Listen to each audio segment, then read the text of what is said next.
세계 경제학 필독서 50-20세기 12칼 폴라니의 거대한 전환 1944년 산업혁명은 어떻게 사회로부터 시장을 분리시켰는가. 칼 폴라니, 오스트리아 출신의 경제사학자이자 사회철학자로 20세기의 가장 중요한 사회과학자 중 한 명이다.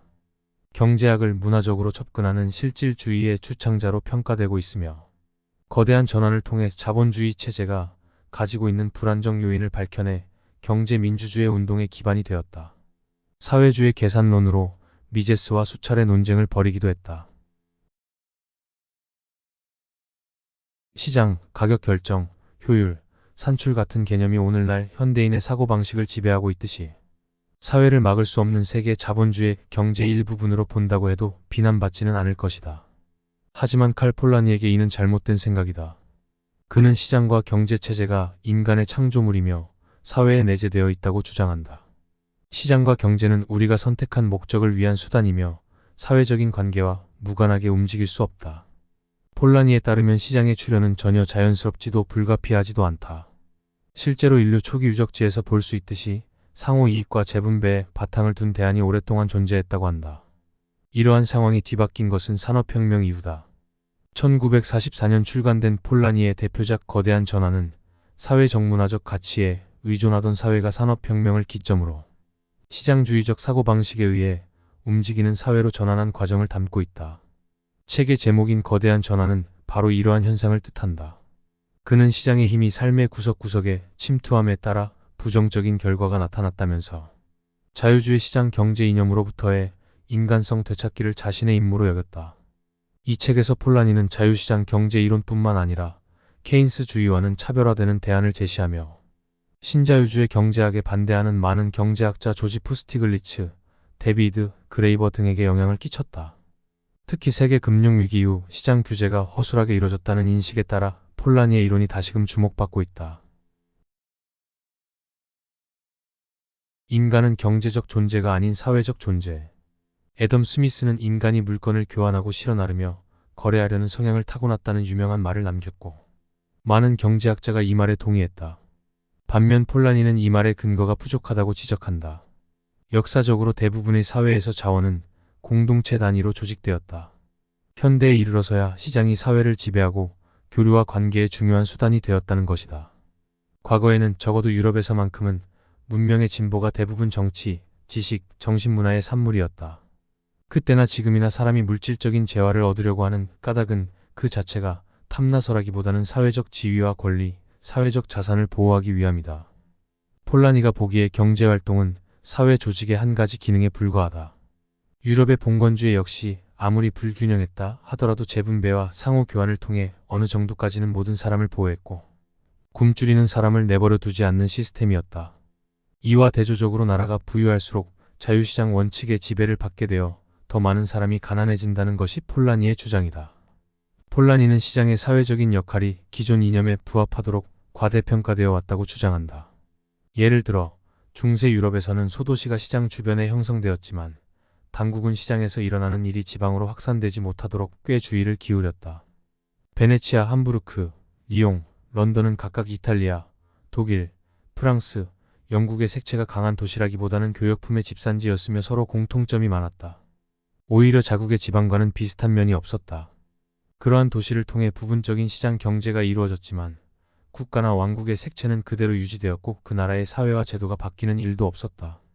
폴라니는 경제체제는 전반적인 사회관계의 일부로 포함되었다. 시장은 어느 때보다 사회적 권위의 강력한 통제와 규제를 받는 제도적 환경의 부수적인 요인에 불과했다고 정리했다. 그러다 산업혁명이 모든 것을 바꾸어 놓았다. 시장 숭배의 기원. 산업혁명은 공장, 기계, 건물처럼 감가상각이 일어나는 자산에 대한 장기적인 자본 투자를 요구했다. 가격과 단위 생산을 기반으로 삼던 경제 구조가 바뀌면서 노동이 자본 수익 공식의 요소가 되었다. 악마 같은 공장은 가정을 산산조각냈고 저소득층과 토지 사이에 오랫동안 존재해온 관계를 무너뜨렸다. 저소득층은 도시의 끔찍한 환경으로 내몰렸다. 제조업자와 제품 생산자들 사이의 유일한 연결고리는 임금이었고 제조업자 입장에서 임금이 낮으면 낮을수록 유리했다. 폴라니에 의하면 재빨리 생산되고 팔릴 만한 물건은 무엇이든 상품이 되었다. 그러나 사람과 토지는 상품 범주에 들어갈 수 없었다. 사람을 마음대로 이동시키거나 사용할 수 있는 상품으로 취급하면 극심한 불행과 혼란이 발생한다. 폴라니는 자연과 이름만 다를 뿐 사람들과 긴밀한 관계에 있는 토지가 경제외적인 위치와 가치를 인정받지 못한 채 경제적 이득만을 위해서 이용될 때도 같은 현상이 일어난다고 지적한다. 환경운동을 예고라도 하듯이 그는 토지의 상품화가 지형훼손, 하천오염, 지속가능한 식량 생산 구조의 파괴로 이어질 수밖에 없다고 진술한다. 사회의 시장화 역시 화폐 자체가 상품이 되는 결과를 유발한다면서 화폐를 상품으로 취급하다가는 유통되는 화폐가 부족해지거나 지나치게 넘쳐나서 원시사회의 홍수와 가뭄처럼 경제에 큰 피해를 입힐 것이라고 주장한다. 19세기는 새로운 번영의 시대처럼 보였지만 사회주의적 산업가 로버트 오웬이나 철학자 윌리엄 고드윈 같은 인물들은 불평등의 심화와 사회적 소외화를 지적했다. 그럼에도 이들은 자기 조정시장을 포함한 일련의 새로운 정치 경제 법칙이 존재하며 그러한 법칙이 도덕률이나 종교 신조만큼 난공불락이라는 이론에 맞서지 못했다. 시장체제가 사회를 장악하기 시작했다. 옹호자들은 시장이 자연스러운 과정이며 그 누구도 부인할 수 없는 논리를 갖추고 있다고 규정했다. 19세기 출현한 자유주의는 정치적 신조처럼 보였지만 그것은 순전히 경제적인 관심사라는 몸체를 감싼 허울에 불과했다. 시장에 대한 대응운동. 폴라니는 18세기 말부터 자연스럽게 가차없이 이어질 듯 보이던 시장의 행진에 제동을 건 움직임이 발생했다고 주장한다. 그 중 하나가 영국의 스피넘랜드 법이었다. 1775년 소작농에 대한 규제가 느슨해지면서 전국적인 노동시장이 형성될 조짐이 보였다. 신흥산업가들에게는 희소식이었다. 그러나 스피넘랜드 법이 제정되면서 튜더 및 스튜어드 왕조 때 만들어진 노동조직 체계가 강화되는 등 상황이 뒤집혔다. 이 법에 따라 사람들은 사실상 빵 가격과 연동된 최저임금 생존할 권리를 보장받게 되었다. 최저임금을 받지 못하면 현지 납세자의 세금으로 마련한 수당을 통해 임금을 보충했다. 스피넘랜드 법은 1834년에 폐지될 때까지 큰 인기를 끌었다. 이 법만 있으면 굶주릴 일이 없기 때문이었다. 폴라니는 이 법 때문에 사람들이 원조에 한층 더 의존하게 되었다고 인정하면서도 그 덕분에 극한 가난이 일어나지 않았으리라고 분석한다. 1832년 선거개혁법 러폼 빌이나 1834년 개정 빈민법이 제정된 후 스피넘랜드 법이 폐지되자 자존심 때문에 구빈원에 들어가기를 꺼려하던 수천 명이 절망했다. 폴라니는 리카도와 멜서스가 스피넘랜드 법 폐지의 영향에 대해 냉랭한 침묵을 지켰다고 지적한다. 공장과 작업장에서 일하던 근로자 대다수의 삶이 암울해지자 노동자들은 얼마 지나지 않아 조직을 결성했다. 개혁가들은 사회적인 입법을 촉구하기 시작했다. 그러나 아무도 자유방임 시장체제라는 신앙을 막을 수는 없었다. 이 체제는 그 중심축이었던 근본이제가 무너진 뒤에야 비로소 사라졌다. 그럼에도 폴라니는 그 어떠한 민간의 희생이나 통치권의 제한도 통화 완전성의 회복을 앞서는 큰 희생으로 간주되지 않았다고 지적한다. 폴라니는 1930년대에 대공황의 여파가 이어지고 나서야 마침내 경제적 자유주의가 실패작이라는 사실이 인정받았다고 한다. 경제적 자유주의는 새로운 형태의 산업 조직에 내몰린 사람들의 건강, 안전, 생계를 보호해주지 못했다. 그는 새로운 법이 제정되고 나서야 광산이 안전해지고 어린 굴뚝 청소부의 사망 건수가 줄어들었으며 읍과 도시의 소방대가 구축되고 일종의 사회보험이 생겨났다고 보는 편이 옳다고 주장한다. 폴라니가 보기에 이 같은 법 제정은 집단주의나 반자유주의적인 편견에서 비롯되지 않았으며 단순한 정의와 인류애를 바탕으로 한 자연스러운 반응이었다. 이상주의적인 조치가 아니라 시장 자유주의라는 이상주의 원칙에 대한 상식적인 대응 운동이었다는 것이다. 폴라니는 시장 자유주의가 전체주의와 제국주의에 같은 사악한 자손을 낳았다고 주장한다. 전체주의는 경제적 안정성을 창출하지 못하는 시장 자유주의 체제의 대응책으로 나왔으며 제국주의는 실업 및 국제수지 위기와 환율 위기를 포함한 국내 문제에 대한 관심을 간편하게 분산할 수 있는 수단이 되었다는 것이다. 유럽 사회는 근로계층과 기업의 이해관계가 대립하는 전쟁터가 되었다. 미국에서는 루스벨트 대통령의 뉴딜 정책을 통해 영국에서는 사회주의와 자본주의를 결합한 노동당 정부의 집권을 통해 시장 자유주의에 대한 반발이 표출되었다는 것이 폴라니의 주장이다. 사회로부터의 시장 분리. 거대한 전환은 자유방임 경제가 어떻게 해서 전체주의라는 극단적으로 반대되는 체제를 이끌어내고 제2차 세계대전으로 이어졌는지에 치중한 만큼 시대를 타는 책이라고 볼 수도 있다. 그러나 폴라니의 전망은 지금 시대에도 손쉽게 적용된다. 2007년에서 2008년 금융위기의 원인이 된 주택담보대출을 금융상품으로 묶어 판매한 것은 사회로부터 시장의 분리를 단적으로 보여주는 사례다.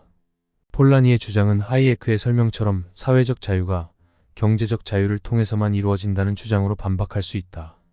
폴라니도 이 사실을 인정하며 책의 마지막 부분에서 권리장전을 비롯한 민권제도가 한층 더 통제된 계획 경제 안에서도 개인의 자유를 보호해줄 수 있다고 주장한다. 역사는 이것이 얼마나 고지식한 생각인지를 알려주었다. 이런 측면에서 거대한 전환을 현실성 없다고 지적하는 사람도 많지만 규제되지 않는 시장이 얼마나 위험한지 경고한다는 점에서 이 책에는 의미가 있다.